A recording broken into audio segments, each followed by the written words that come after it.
Good evening. In the last hour, police have confirmed that Lord Peter Mandelson has been arrested in London on suspicion of misconduct in public office. The former Labour minister has been accused of passing sensitive information onto Jeffrey Epstein during his time as business secretary. Our senior correspondent, Ronke Phillips, has joined us in the studio now. Ronke, as I said, this only broke about an hour ago, so what more do we know? Yeah, he was arrested at around 5:20 this afternoon, and cameras caught the moment that he was led out of his home. And we can have a look here, and you can see that he was followed with a man in front and there was a woman behind. And if you look very closely, you can see that both of them are wearing body-worn cameras. Now, the former minister and US ambassador has been accused of passing information to the paedophile financier Jeffrey Epstein when he was business secretary. And we've now got a very short statement from the Metropolitan Police in which they've said that we've now had officers have arrested a 72-year-old man on suspicion of misconduct in a public office. He was arrested at an address in Camden on Monday, February the 23rd, and has been taken to a London police station for interview. This follows search warrants at 2 addresses in Wiltshire and Camden. Now, coincidentally, Charlene, this came as MPs were discussing in the Commons the latest tranche of documents related to Lord Peter Mandelson, and it was decided that they were told that they would be released in early March. And Lord Mandelson's arrest, as we know, comes just days after Andrew Mountbatten Windsor was taken into custody last Thursday, also on suspicion of misconduct in public office. He spent 11 hours in custody on his 66th birthday after allegations he too shared sensitive information with Epstein during his time as the UK's trade envoy. Both Mandelson and Andrew Mountbatten Windsor, we should say and emphasise, both deny any wrongdoing. OK, Ronke, thanks very much for that. The long-awaited process began today to examine missed opportunities to stop a man with a history of violence and mental health problems killing 3 people and trying to kill 3 more.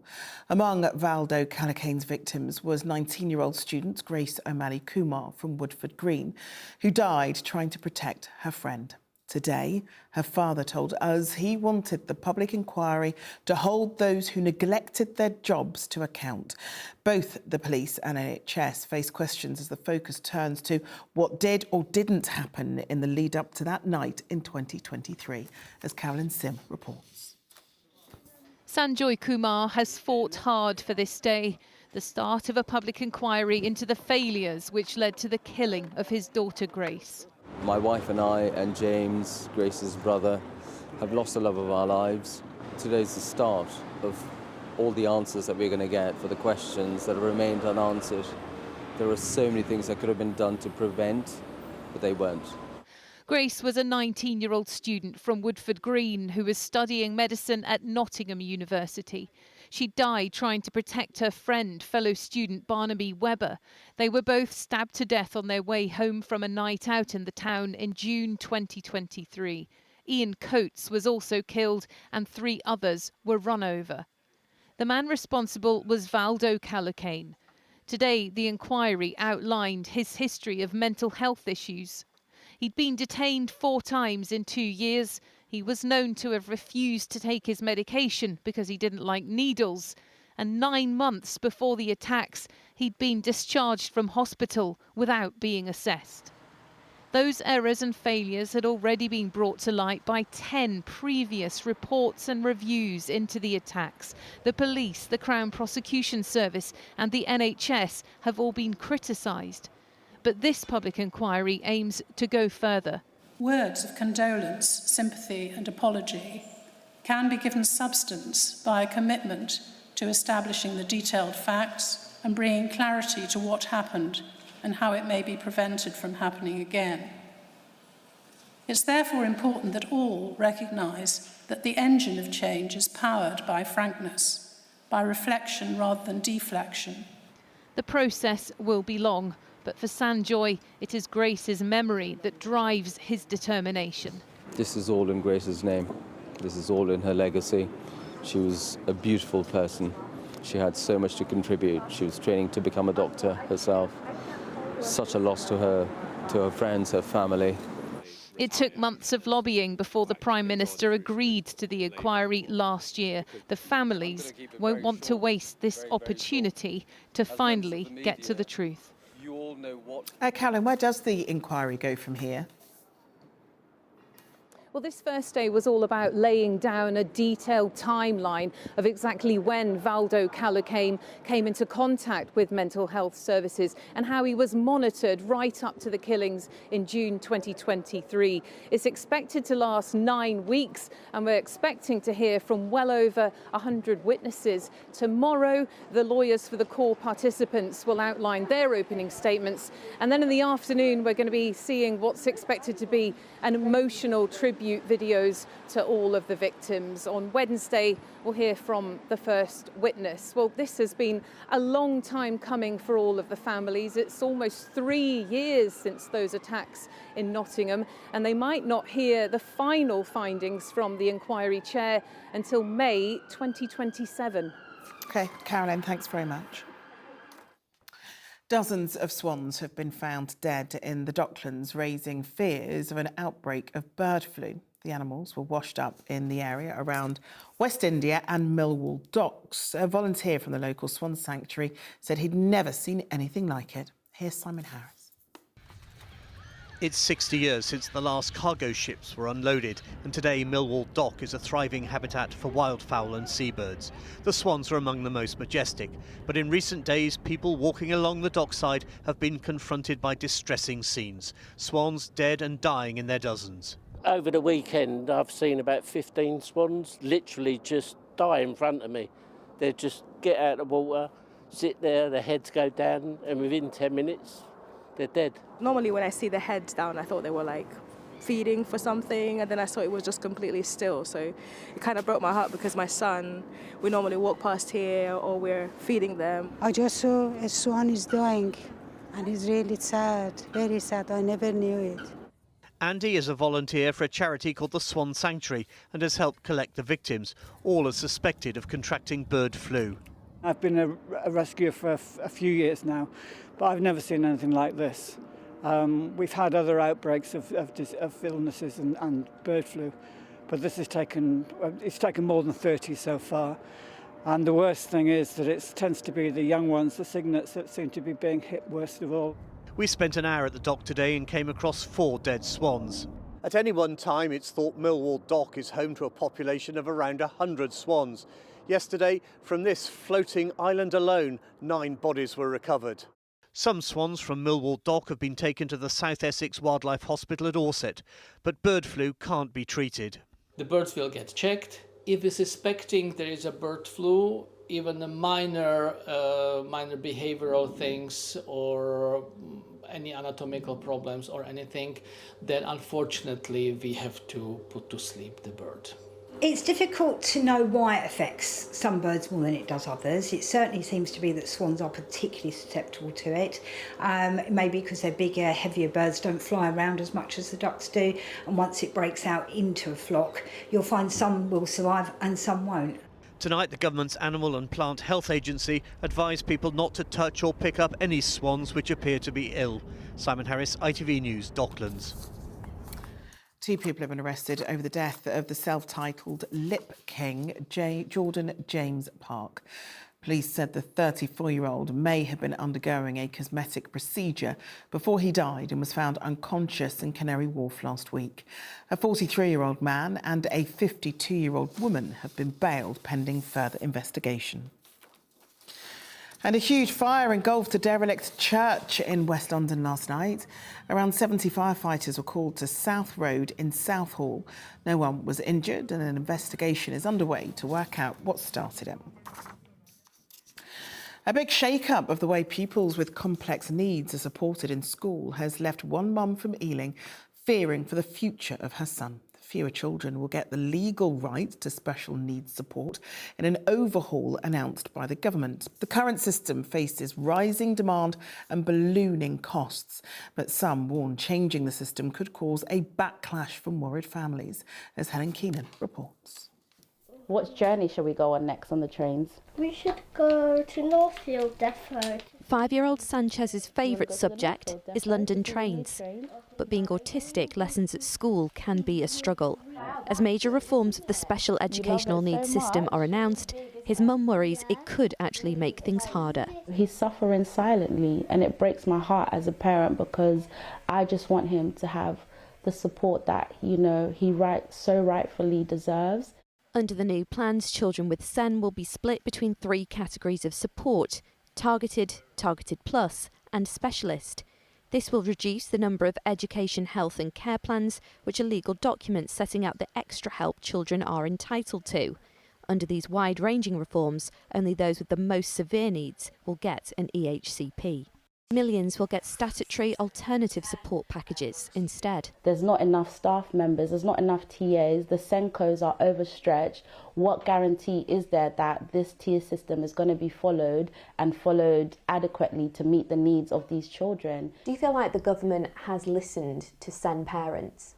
Unfortunately, I don't feel like they have, because they haven't put the children first. It seems like they're saying it will help the ones with more complex needs. But for children like my son, who currently don't even have an educational healthcare plan, it's going to affect him massively.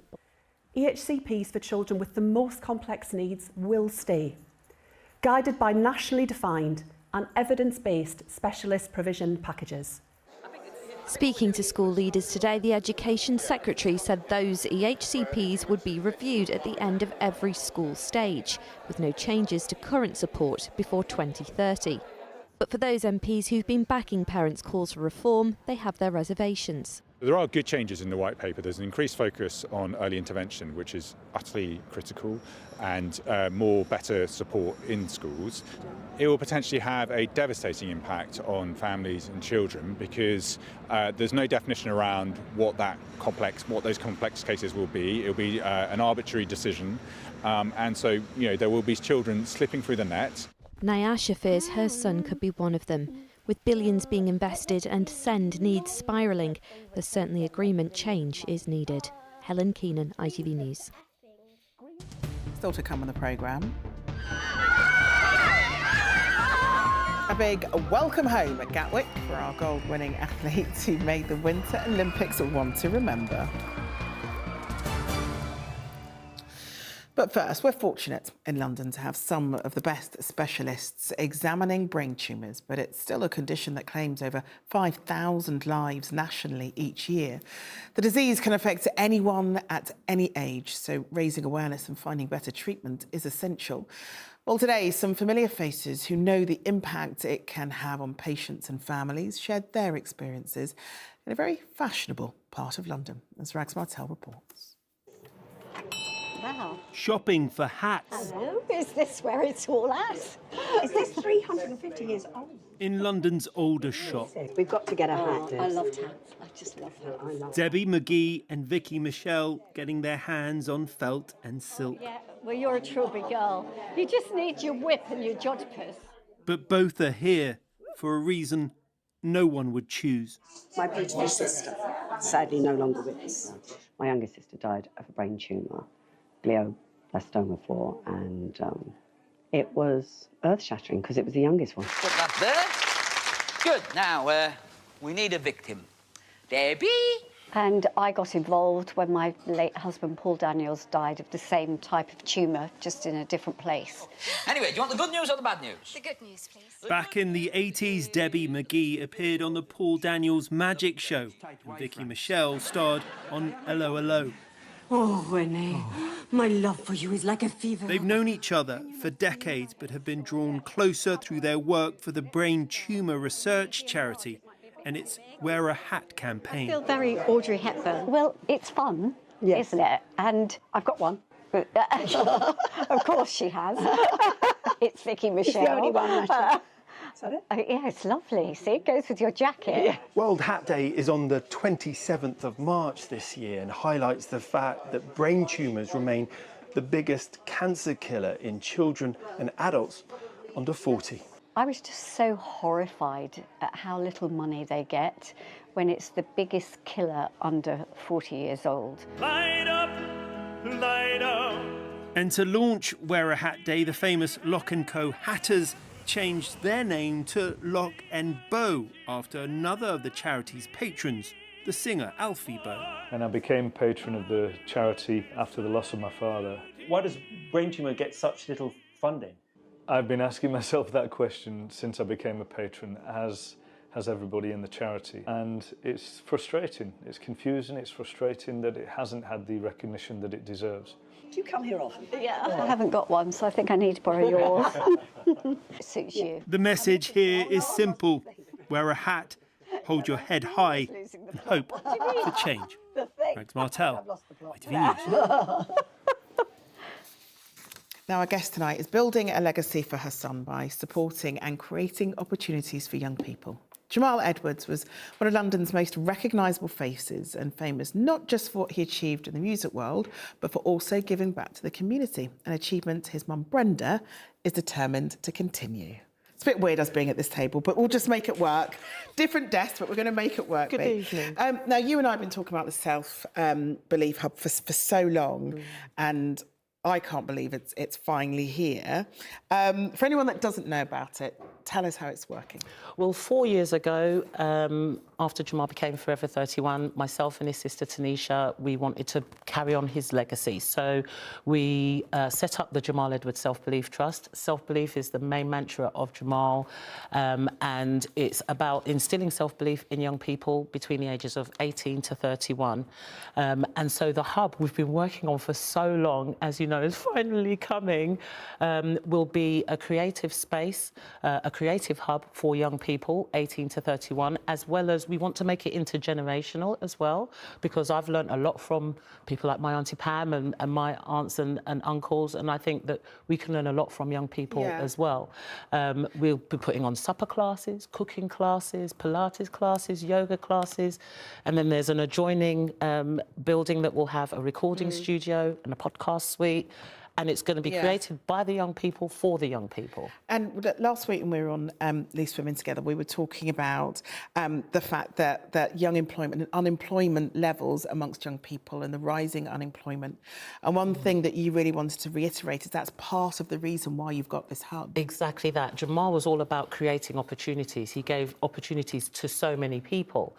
And so we want to continue that by creating creative pathways for young people who would not see themselves or be able to get their foot in the door, even, especially in the creative industries. It's so hard and there's so much competition. And so we want to give them training. We're giving them workshops. We're giving them employment training. For example, we've got a workshop that we're putting on with Microsoft to learn about IT and just learn self-belief and have the courage to put yourself forward for that. Now, all this self-belief is happening in Acton for a reason. Tell us why you decided that Acton was the place to do Well, this. I didn't decide. It came to me. Myself and Jamal and Tanisha, we lived on the actual estate where the development, it was knocked down and it's rebuilt, regeneration with Mount Anvil and Peabody Trust. And they contacted me and said that Jamal had given them a deck to create a creative hub before he passed, and they wanted to offer it to us to continue that work. So it's just amazing to be on the actual space where we lived. Now, it's not as though you have to sort of sit and and ah about, oh, is this what Jamal would have wanted? Is this not what he would have wanted? Because he actually wrote this down, didn't he? Yeah, unbeknown to me, he had a letter of wishes that he did a couple of years before of what he would want to do as his legacy. And I started the trust not knowing about this letter, and then the lawyers contacted me and said, he's got this letter, and in there was, please take care of young people. Take care of young people in homelessness, take care of young people, and remember Chelsea. So the blue. Always in blue. Always in blue. Yes. You know, when you talk about Jamal as being forever 30 because you like to think about and talk about him in a really positive way. But there, you know, might have been easier for you to sort of, you know, not give yourself extra work, but you've done this. Yeah. Why? Well, we say Forever 31 because it's something that Jamal was always doing from a very early age of 15. And so 31 young people, we're going to be targeting 31 young people to help them with their creative career path. So that number is really special in so many different ways. Yeah. And it's just giving opportunity to young people where they would not have that. And is it about continuing his legacy? Is that what the Oh, it's important thing is? absolutely about continuing his legacy, and hopefully this will be the first hub of many spreading across the UK. I think it's really something that's needed for young people right now. Now, what do you reckon he'll make of his mum and his sister taking this on and going and taking it forward? I know he's going to be saying, "Come on!" And we're doing food. We're doing some Caribbean food in there. So his dual heritage of St Lucian and Vincentian. So that food is going to be represented, and he loves a big meal. Oh, and I'll definitely be down there to come and get some din-dins, no doubt. Well, Bea, thank you so much for coming having down me. to talk to us. Thank you. Now, a poet from Ealing has added a BAFTA to his growing list of honours after his animated short film triumphed at this year's awards.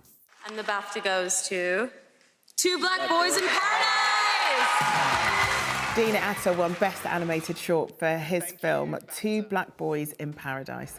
It's about two teenage boys navigating self-acceptance and love in a world that often denies them both. In his acceptance speech, Atta thanked his director and producer for bringing his poem to life. The black queer imagination is limitless, but without support and resources, it remains our imaginations. As a black gay man, I rarely get to see myself on screen in something that isn't a tragedy.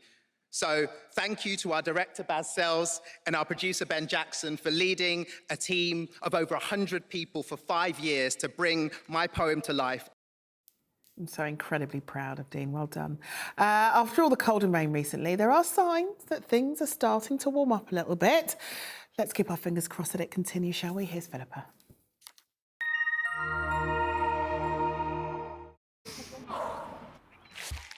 Come rain or shine, Octopus Energy sponsors ITV London weekday weather.